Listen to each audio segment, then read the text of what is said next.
I'm very much. I work for the Brett Group, and thank you for giving me the opportunity to speak tonight. As already said, the Hatfield mineral deposit was adopted into the Hertfordshire Mineral Plan back in 2007. And in 2010, Brett met with the Environment Agency to discuss this site with particular reference to any possible impact arising from the bromate plume. The Environment Agency made it clear on day one that they would not support an application that compromised the remediation of the plume or which would cause the plume to migrate. Since that meeting, considerable research has been undertaken to understand the extent and behaviour of the plume. And recently there's been some confusion expressed over whether the application site sits inside or outside of the bromate plume. And I'd like to clarify this point. The investigation detected bromate on the original, much larger site as proposed in the county's 2007 mineral plan. However, in conjunction with the Environment Agency and Affinity Water, our proposed site was reduced in size so that our application site sits outside of the bromate plume. We have developed, in consultation with the Environment Agency and Affinity Water, a groundwater management plan, and this management plan includes comprehensive ongoing monitoring as well as detailed methods of working. The ongoing monitoring not only covers the application site, but also monitors the behaviour of the plume which is located to the northeast of the site. The management plan includes the reporting and sharing of data, as well as regular liaison meetings with Hertfordshire County Council, Affinity Water and the Environment Agency. With the reduced size of the application site and the management plan in place, the plume will not be affected by the mineral development. Now, regarding the recommendations as set out in section 10.3 of the committee report, we feel that the first sentence is very appropriate. However, the second sentence is somewhat confusing in as much as we don't believe it is necessary, given that the bromate plume lies outside of the application site and therefore there can be no remediation of the site. And through the groundwater management plan, a method of working has been established that prevents the impact on the bromate plume, both the satisfaction of the Environment Agency and Affinity Water. Good evening. Our submission is on behalf of the residents of Ellenbrook, Sportsville and Salisbury Village. Our concerns are numerous and some of them we wish to highlight today and request A, you object to the decoupling of the section 106 as St Albans have done, B, state you have serious concerns and recommend objection to the quarry application itself, and C, insist on an independent investigation, again as St Albans have done. We can explain these issues in detail, but not within 3 minutes, I'm afraid. We ask you to insist that section 106 remains a requirement of the current minerals application. Local residents are angry this has not occurred, it's nearly 20 years. Remaining connected to the application still gives some leverage, as can be seen by the response from the developers yesterday. Without this leverage, they could withdraw again and we will never get our country path. Our second and third requests are linked. We've persistently highlighted a lack of current and up-to-date information, such as the borehole data, and been repeatedly told by the Environment Agency they didn't have this information either. We accept the EA are completely committed to remediation of the pollution plume, which stretches from Sandridge to the far east of Hertfordshire, and will apply the appropriate resources to this. However, they do not appear to have the time or resources to delve deeply into this very complex application, and appear to be relying upon those with a vested interest to inform them regarding its potential impact on the worst case of bromide groundwater pollution in Europe, if not the world. When partial data read of bromate and bromide figures was recently released by the applicant, the figures were already 10 months out of date. The figures were supplied in a way that a layperson could be confused and think that all was okay. They lacked information. Some boreholes had no readings reported at all. Boreholes are shown on the applicant's map as having no detection of bromate, which is incorrect, and even contradicted by their data. If you look at borehole 108 on the plans, you will see. The errors and omissions within this data set are at best a mistake and very misleading. The figures released using the criteria set by the EA in relation to bromide and the Environment Agency and others suggest the site may already be contaminated. You need to look at those. It needs an independent investigation. In summary, we believe this council must, on behalf of the residents, object to the decoupling of the Section 106. And in order to prevent further escalation of this huge environmental disaster, demand an investigation is carried out by independent, competent technical experts with the resources and expertise to fully understand the risk of contamination by the bromate and bromide pollution on the groundwater used as a source for our public water supplies. And it's from this quarry and its working methodology. We believe you should object to the quarry application itself and be raising serious concerns for the above reasons, as have St Albans. Thank you, Chairman. As Ward Councillor, I have asked that our representation to County be brought before DMC tonight. The report sets out the background, and therefore I'll concentrate my remarks upon the recommendations in Section 10. Paragraph 10.2 recommends that no objection be expressed to County's proposed decoupling of the application from the condition relating to the establishment of Ellenbrook Park Trust. I disagree and recommend that we express an objection to this decoupling. Although the establishment of the trust will not itself prevent quarrying, if we now relax the 2017 Section 106 planning condition, we lose leverage and we undermine public confidence in the planning process. We also undermine the credibility of Section 106 as a developer contribution tool. Priority must be given to the establishment of the trust originally promised in 2000, prior to a quarry being considered by County. Paragraph 10.3 recommends that no permission be granted until the Environment Agency has agreed a satisfactory monitoring and remediation regime. I agree, but I'd recommend strengthening it somewhat to say that until this condition is satisfied, the application shouldn't even be put on the agenda of County's Development Control Committee. That may sound like semantics, but we want to avoid the exasperation of deferring the matter 1 month at a time. Paragraph 10.4 asks for other comments. I recommend that we add a serious concern over the additional 174 daily HGV movements along the A1057, which will be exacerbated by the cumulative impact of the other 2 preferred sites in the county's draft minerals local plan, which are all in the same area. This is actually in direct conflict with the county's own draft A414 corridor strategy, published since the application was first considered, which aims, and I quote, to give greater priority to the local functions of the A1057. Lastly, I recommend that this latest representation avoids agreeing to the application in principle and refers only to our areas of concern. These points were reflected in the webcast discussion of this matter at St Albans' Planning Referrals Committee last week, and as far as possible we should coordinate our responses for maximum effect. So in summary, I ask members to recommend that in 10.2 we object to decoupling. In 10.3 we strengthen condition slightly as mentioned.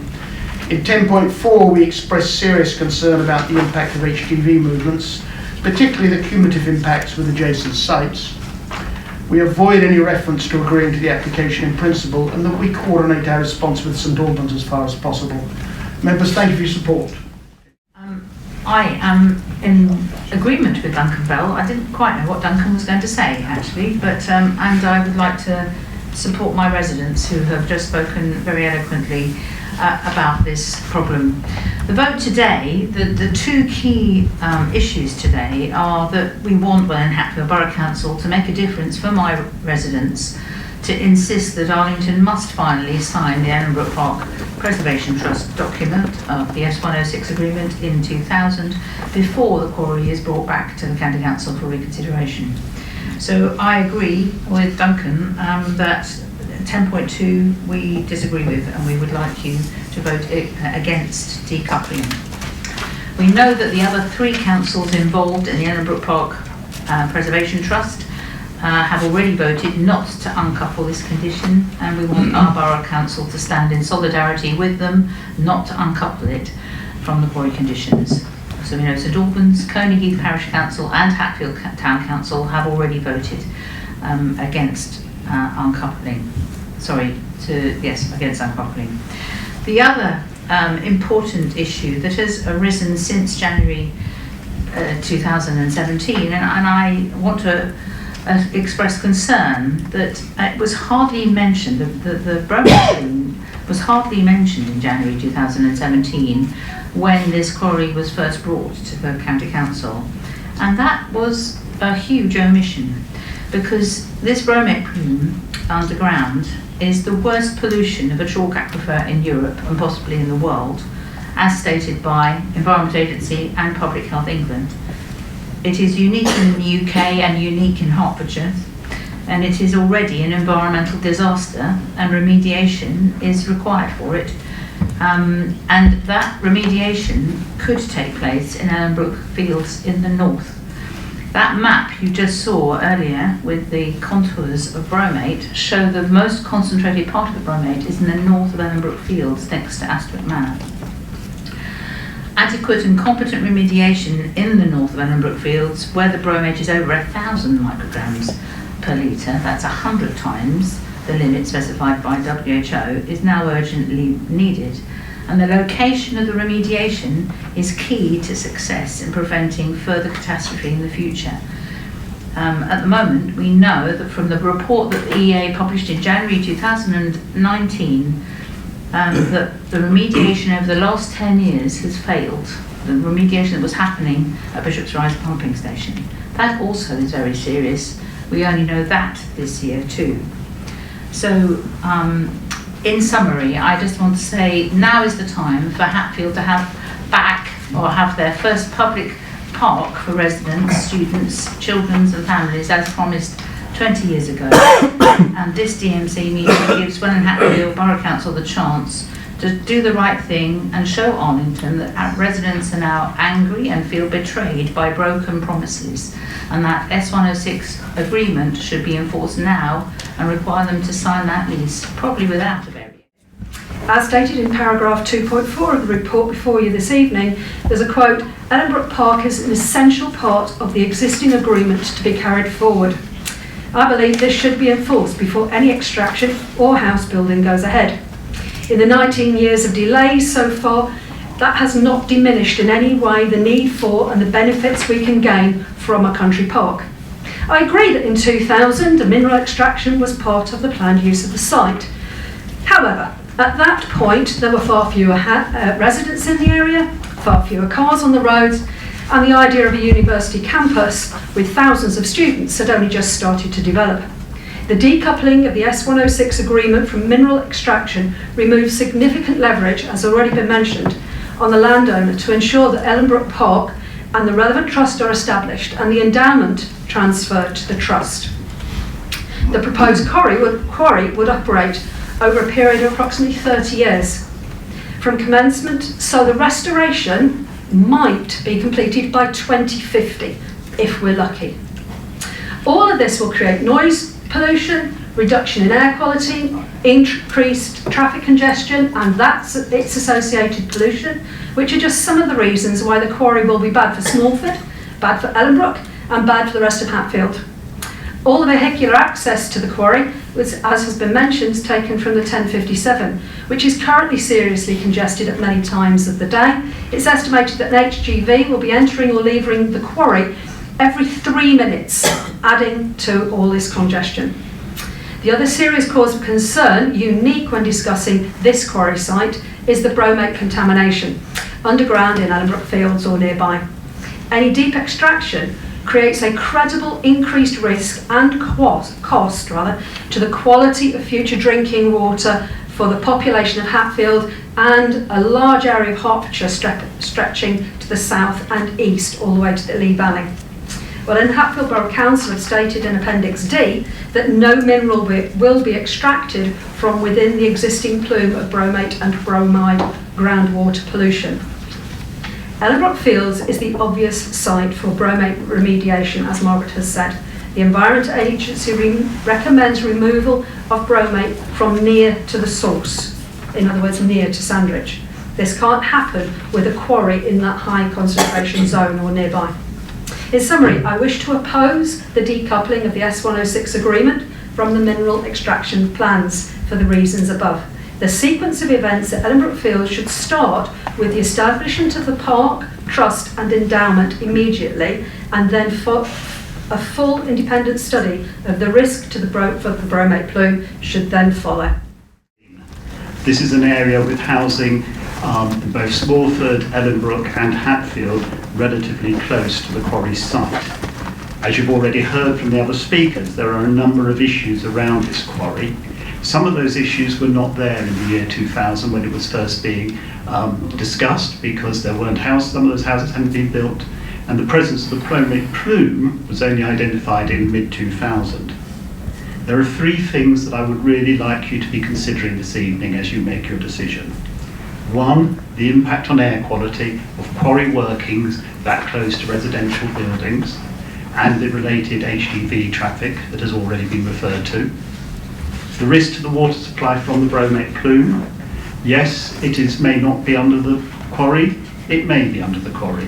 The presence of the plume is derived from where those borehole readings are.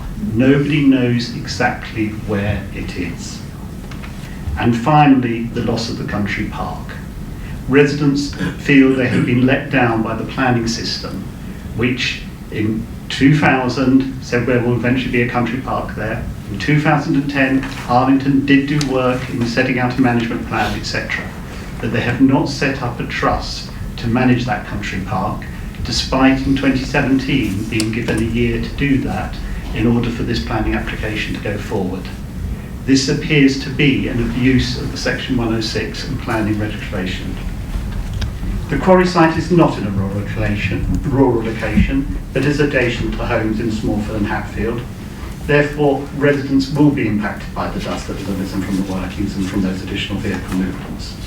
The Environment Agency has expressed concerns about this bromate plume, and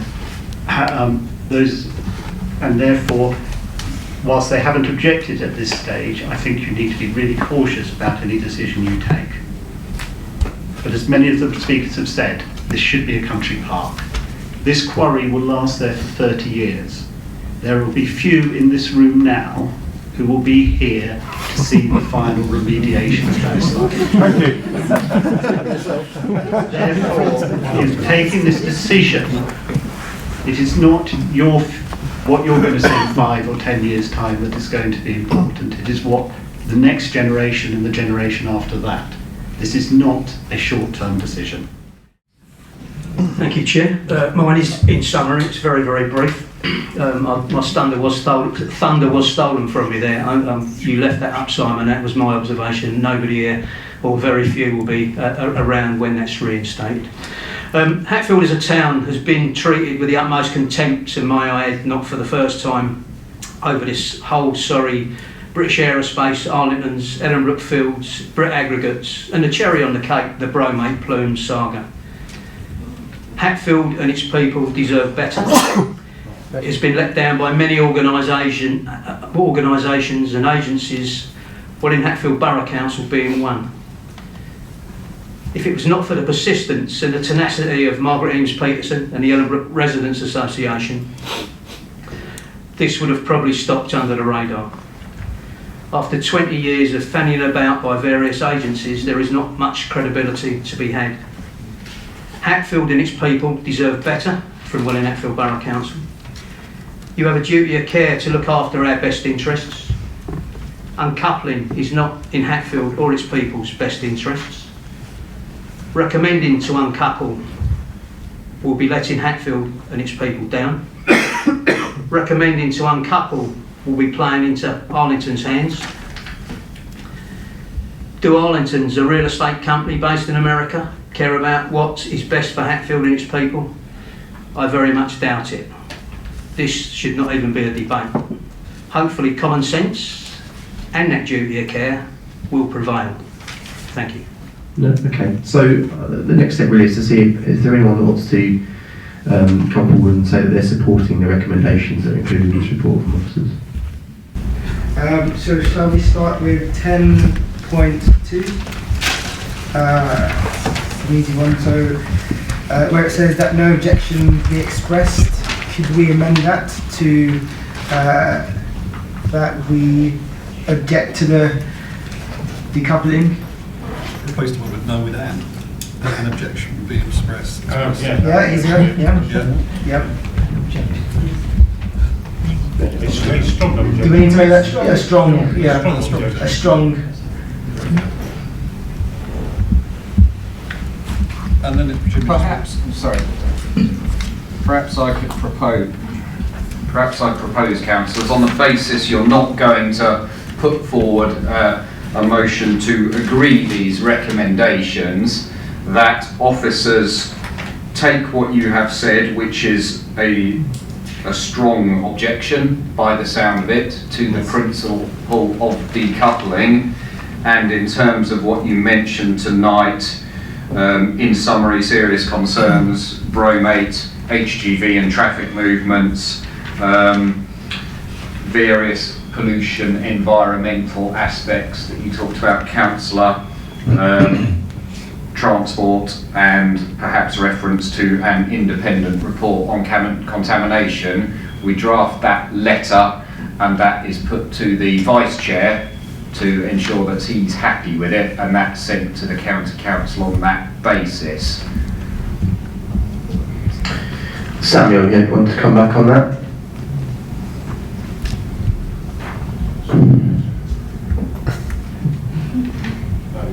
James, if you turn yours on.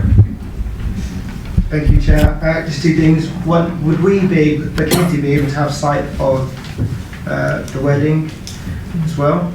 Yeah. Good. And then also, you didn't mention 10.3, which is where we would like for this particular case not to be, we'd like to recommend that this is not taken back to HCC until the conditions are met. I think the point I wrote in my notes was about strengthening 10.3, Yeah. wasn't it? I think it's the point that Duncan made, sorry, about the fact that this keeps coming up before ACC and on an almost monthly basis, and maybe it should just be put off until, whether it's 6 months or a year, but until this has been resolved. Right. I think Simon wants to come back. So I think what was said that, I think Councillor Bell said this, was that it would be better, so I think what you're asking is that we state in our comments and your comments to HCC words to the effect that we would hope that HCC would not take this application back to their committee until such time as these concerns are addressed, as we've sort of listed out. Is that right? Yeah. Exactly right. James, you have further comment? Just one minor addendum, Colin. I agree with everything that you say, but it would also be nice to see reference made to the pursuing and enforcing the Section 106 agreement, perhaps with reference to the amount of time that Section 106 agreement has been on the books as well, please. Yeah, noted.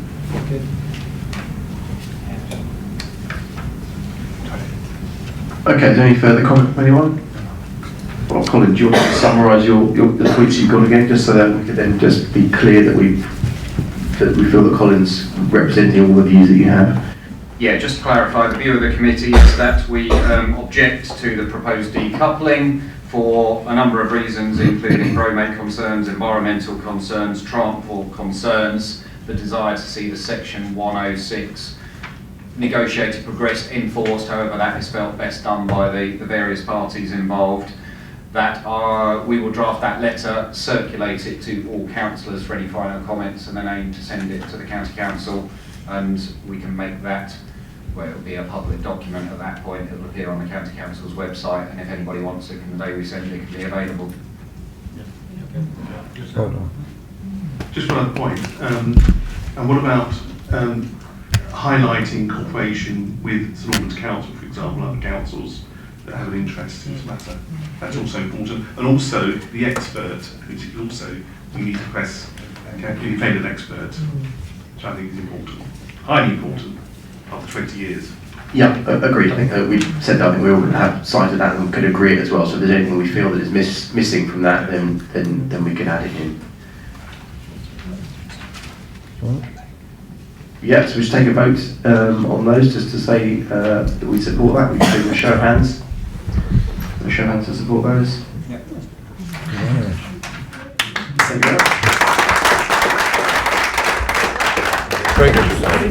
So I was really pleased with the what was said by all of the councillors and everybody that spoke. I want to see the park established, and I am really worried about the bromate risk. So I think we do need an independent investigation into what the health risks are, and until that's done, I think there should be no quarrying. So I was very pleased with what happened tonight.